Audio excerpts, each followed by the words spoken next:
watching News 8. I'm pleased to be joined by Dwayne Mahoney, the Executive Director for the Boys and Girls Clubs of Rochester. Dwayne, always good to see you. Thanks for a few minutes. You too. Thanks, Mark. Thanks for having me.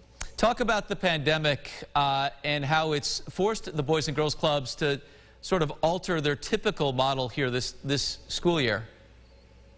Well, yeah, traditionally we see kids after 2:30 in the afternoons, but given that the schools have different and varying schedules, we have since September been open from 8 to 5, just based on surveys we had with our parents, and really we've shifted our focus to helping kids with their remote learning. So what does a typical day look like in that scenario then? 8 a.m. to 5 p.m. What are you doing to help these club members along?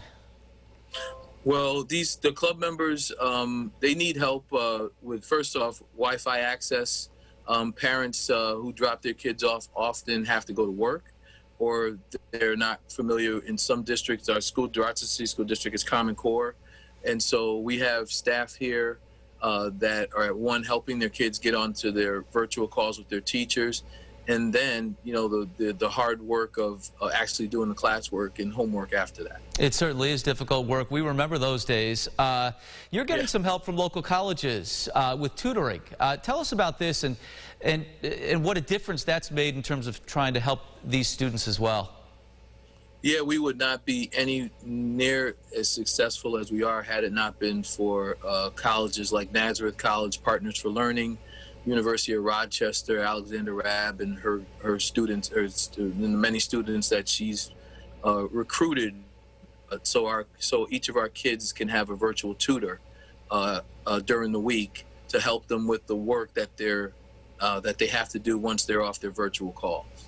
That volunteer effort has to be absolutely essential on your end in terms of trying to meet the needs of these club members. Yeah, the difficult task for those students is not every kid is at the same level of learning. Some kids have difficulty reading.